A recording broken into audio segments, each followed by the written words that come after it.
Evangelho de Lucas, capítulo 5, versículo 17, diz assim: Ora, aconteceu que num daqueles dias estava ele ensinando e achava-se ali assentados fariseus e mestres da lei, vindos de todas as aldeias da Galiléia, da Judéia, de Jerusalém. E o poder do Senhor estava com ele para curar. Vieram então uns homens, trazendo em um leito um paralítico, e procuravam introduzi-lo e pô-lo diante de Jesus. E não achando por onde introduzi-lo por causa da multidão, subindo ao eirado, desceram no leito, por entre os ladrilhos para o meio diante de Jesus. Vendo-lhes a fé, Jesus disse ao paralítico: Homem, estão perdoados os teus pecados. E os escribas e fariseus arrazoavam dizendo: Quem é este que diz blasfêmias? Quem pode perdoar pecados senão Deus? Jesus, porém, conhecendo-lhes os pensamentos, disse-lhes: Que arrazoais em vosso coração? Qual é mais fácil dizer: Estão perdoados os teus pecados, ou levanta-te e anda? Para que saibais que o Filho do Homem tem sobre a terra autoridade para perdoar pecados, disse ao paralítico: Eu te ordeno, levanta-te, toma o teu leito e vai para casa. Imediatamente se levantou diante deles e, tomando o leito em que permanecera deitado, voltou para casa, glorificando a Deus. Todos ficaram atônitos, davam glória a Deus e, possuídos de temor, diziam: Hoje vimos prodígios. O nosso texto começa no versículo 17, onde diz que Jesus estava em casa. Nós sabemos que Jesus não teve durante todo o seu ministério residência fixa, mas uma boa parte do seu ministério ele ficou em Cafarnaum. Viajava constantemente a pé e ninguém sabia ao certo quando ele estava e quando ele não estava em casa. Neste texto ficaram sabendo que Jesus estava em casa. Aconteceu que Jesus estava ali. Como o ministério de Jesus já estava em andamento há algum tempo, a sua fama já era grande, as pessoas já sabiam do seu poder, da sua capacidade de pregar, de ministrar, de curar. Jesus já era muito conhecido e, correndo a notícia que ele estava em casa, diz o versículo 17 que ajuntou-se ali na casa que Jesus estava em Cafarnaum, provavelmente, talvez a casa de Pedro. Pedro morava em Cafarnaum. Uma multidão, a casa encheu. Estavam ali assentados fariseus, mestres da lei, vindo de todas as aldeias da Galiléia, Judéia e Jerusalém. Faça um pensamento aqui. A presença de Jesus atraiu líderes religiosos, doutores da lei, de toda a Galiléia, uma região, de toda a Judéia, uma outra região, e de Jerusalém.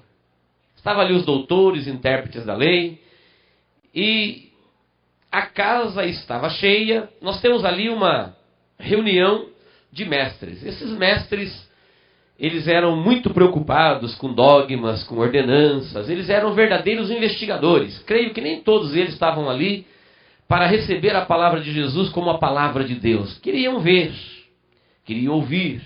É como alguém que tinha curiosidade ou interesse de ver Jesus atendendo, ver Jesus oficiando, ver Jesus aconselhando, ministrando, orientando, falando do céu, falando do Pai, falando de Deus. E eles estavam todos ali reunidos, os mestres reunidos com o mestre dos mestres. Eram investigadores, eram juízes, eram curiosos, em busca de falhas, em busca de erros, ou ver se o que Jesus falava batia com os seus preceitos religiosos. Eu creio que todos sabem que fariseus eram religiosos de uma seita rígida, com muitos costumes, com muitas ordenanças, com muitos não podes, uniformizados, se achavam portadores do direito de conduzir alguém ao céu. E este grupo de pessoas, com mais ou menos essa maneira de pensar, um pouco para lá, um pouco para cá, tinha um pouco de tudo aqui. Mas eles estavam ali na casa com Jesus, mas o texto é claro em dizer: mas o poder estava com ele. Que palavra maravilhosa esta que o evangelista registrou, dizendo: olha, religiosos tinha de todo tipo, de todo gosto. Se alguém gostasse de uma coisa rígida, tinha. Se alguém gostasse mais da lei, tinha. Se gostava de um meio liberal, tinha. A região toda estava representada, os mestres da religião, junto com Jesus. Mas o poder A autoridade para ministrar e curar a vida estava com Jesus. Agora eu pergunto, o que vale uma religião sem poder? O que vale um Deus que não socorre os seus? Um Deus que não pode, às vezes nem com ele. O que vale uma coisa visível para ser vista, para ser mostrada, para ser muitas vezes indicada, mas se ela não tem poder? É como a lâmpada sem a energia, ela nada é. A lâmpada é a parte visível, a energia é a parte invisível. Mas sabemos que a parte visível sem a invisível, ela nada é. Assim a religião visível, o templo onde os irmãos se reúnem, tudo que se faz num cerimonial, sem o poder de Deus fluindo, sem o invisível, nada é. É uma mera reunião, é mera formalidade, nada pode. Mas aqui diz que Jesus estava ali e o poder estava com ele, o poder para curar, para libertar, para aliviar, para orientar. Jesus estava atendendo. É como um artista que tem a tela, que tem a tinta e tem a capacidade de fazer a obra. Não dá para mostrar a capacidade dele, dá para ver ele. Dá para ver o material que ele vai usar. Mas a arte está dentro dele, está na sua alma. É como uma cozinheira que tem o mantimento para cozinhar e a habilidade para fazer. Não dá para mostrar a habilidade, é uma capacidade, é um poder. Está dentro dela, está na sua vida, na sua alma. Mas não dá para mostrar. O invisível ele pode ser percebido pelo visível. Esses mestres eles estavam sempre procurando falhas, dogmas, ritos. Não é como a gente, não é como eles, pensamos diferente, cremos diferente. Eles viviam procurando culpados, viviam procurando causas, só aumentava a dor dos doentes. Viviam metendo o dedo nas feridas. O que não acontecia com Jesus? Jesus não zangava a alma de ninguém, Jesus não zangava a vida de ninguém. Todo mundo que procurava Jesus com um coração aberto, com uma alma receptiva, crendo que ele era o Filho de Deus, se curvava para ouvi-lo como Deus, saía curado, saía aliviado, saía liberto. Porque Jesus era diferente desses mestres que estavam aqui reunidos com ele nessa casa para ouvi-los. Ele tinha o poder de Deus fluindo nas suas palavras. Não é que ele tinha palavras modernas, ele não tinha métodos modernos, ele não se vestia modernamente, ele não fazia nada de novo, tinha um poder de Deus na vida dele. Mas ele repetia as mensagens de João Batista, ele repetia as mensagens dos profetas do Antigo Testamento. Ele orientava os seus ouvintes a se lembrar do que Deus já havia falado no Antigo Testamento. Mas fazia isso com uma graça, com um poder, que as pessoas que se aproximavam de Jesus encontravam nele cura, encontravam libertação, encontravam alívio. Jesus era diferente de todos os mestres da época. Certa feita, as autoridades romanas mandaram a guarda prender Jesus. E eles voltaram sem Jesus e perguntaram para os guardas, ele estava lá? Estava. Vocês viram ele? Vimos. E por que vocês não prenderam? Eles disseram, nunca vimos alguém falar como ele.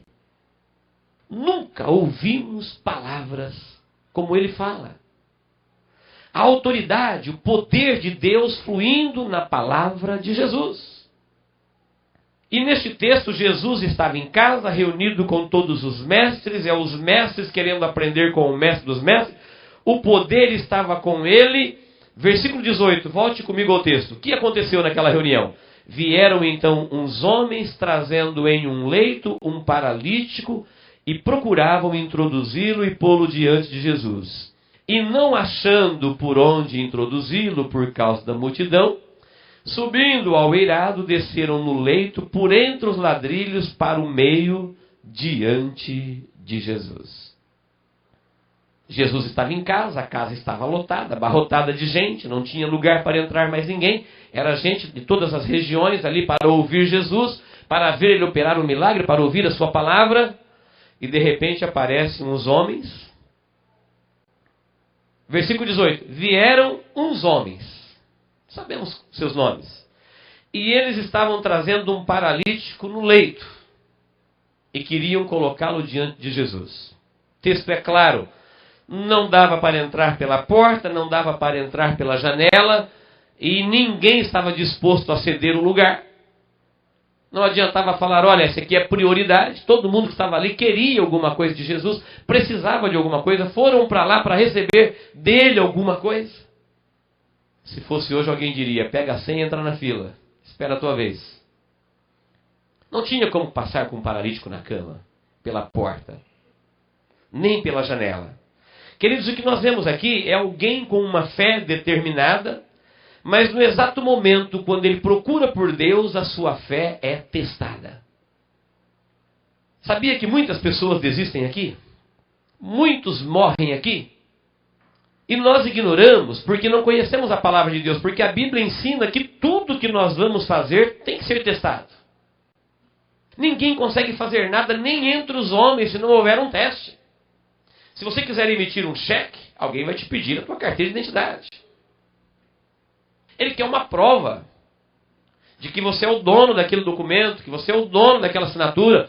Todo mundo quer um teste por alguma coisa. Se quiser fazer uma cirurgia, você tem que provar que você tem saúde para isso. Tem que fazer um teste, exames. Você não compra 1 quilo de nada, você não faz nada, você não vai a lugar nenhum se você não for testado. Não sei por que nós entendemos que com Deus às vezes é diferente. Sendo que em toda a história da Bíblia, antes de curar alguém, Jesus sempre testava a sua fé. Jesus sempre dizia, eu posso, se você pode crer. Você pode crer? Eu posso curar. Tudo é possível ao que crê.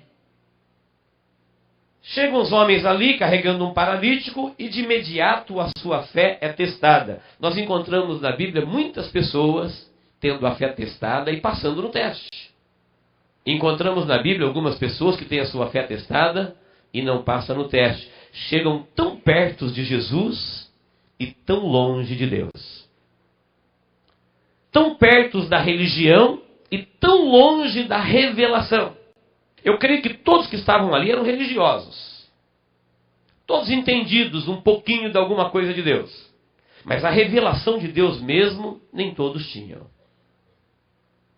Talvez a tradição, todos eles sabiam. Talvez todos conhecessem seus fundadores, seus profetas, seus dogmas, suas ordenanças. Mas a revelação de Deus que estava na vida de Jesus, nem todos sabiam dela.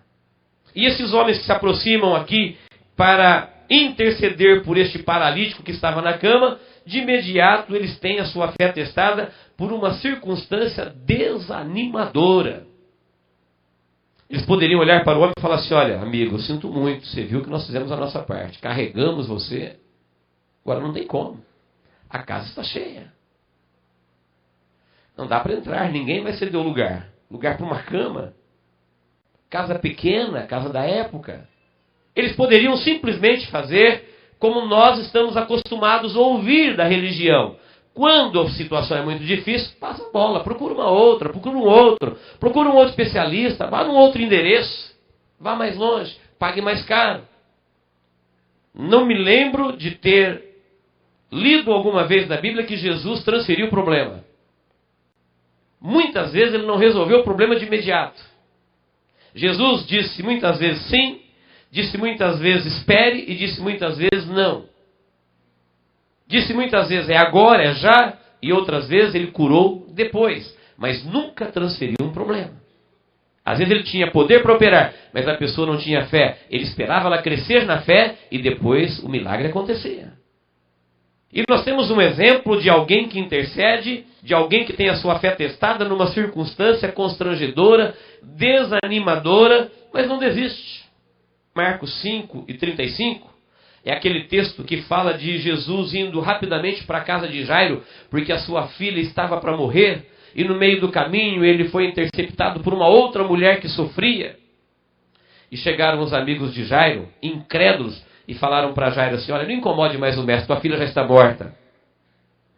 Se Jairo desse ouvido aos seus amigos, ele perderia sua filha.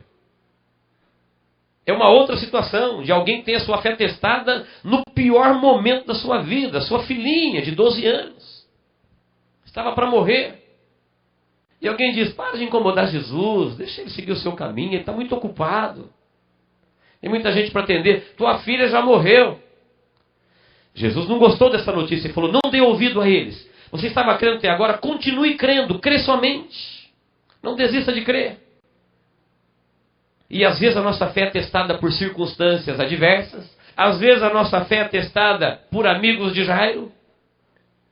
De repente Deus fala uma palavra tão animadora no seu coração e no dia seguinte aparece um desses amigos e arranca essa palavra com uma outra palavra, roubando a fé.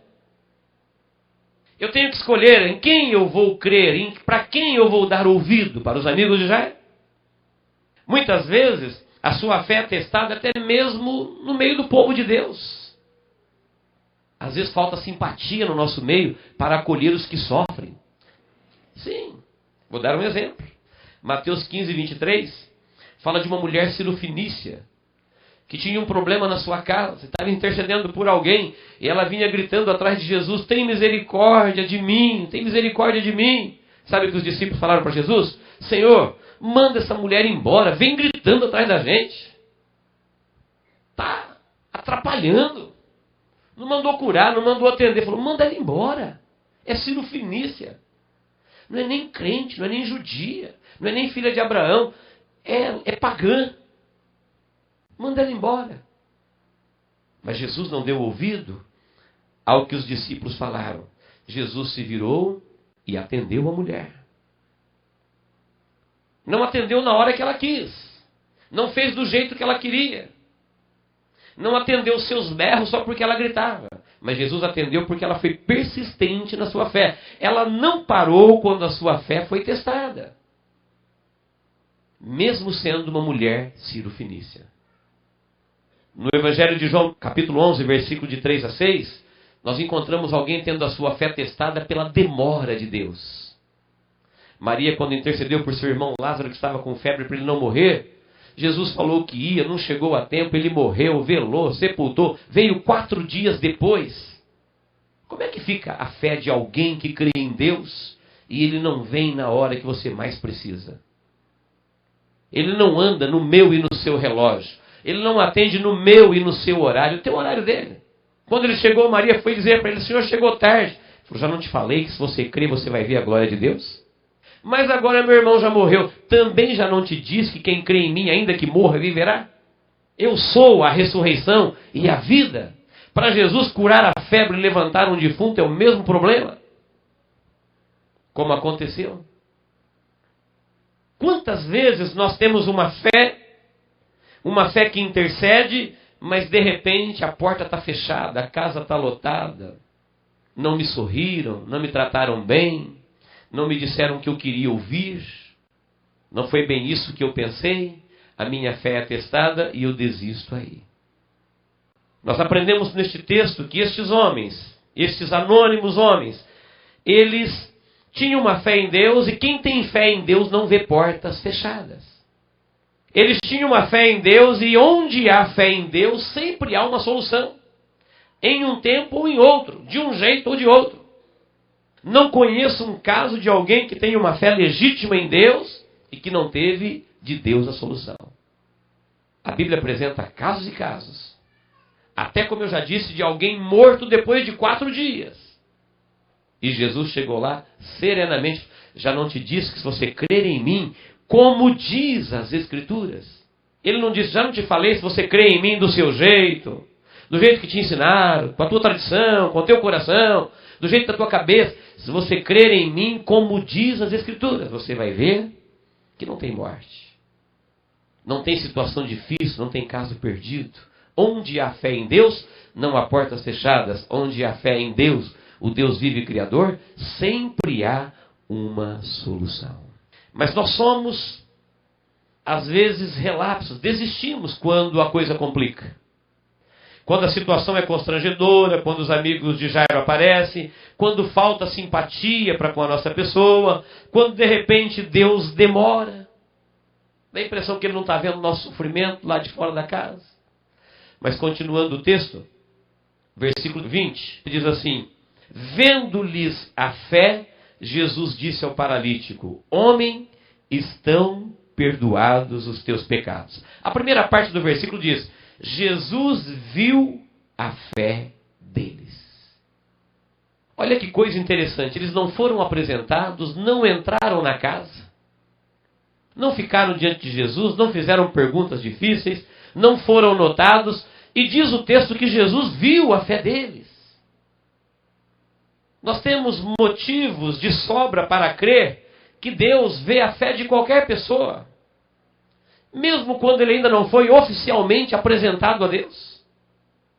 Quantos casos nós temos na Bíblia de alguém intercedendo por alguém, de Abraão por Ló, de Moisés por Israel, de Paulo por Onésimo, de Jesus por Pedro? Alguém intercedendo e Jesus vendo a fé deste que intercede. Jesus viu o sacrifício, porque aqueles homens, vendo as portas fechadas, a janela fechada, conseguiram, nas casas da época, uma cobertura bem diferente de hoje, bem mais fácil de destelhar. Era comum também ter uma escada que dava acesso ao telhado. E eles rapidamente entraram na casa pelo telhado e desceram a cama exatamente onde estava Jesus. Eles queriam colocar aquele homem diante de Jesus para ver o que Jesus ia falar, o que Jesus ia fazer. Se você estivesse dentro da casa, o que você diria? As casas da época tinham telhados de palha com barro. Imagine destelhar uma casa assim, o desconforto que não causa lá dentro. Quanta murmuração, talvez quanta reclamação, quanta gente não tentou levá-los a desistir.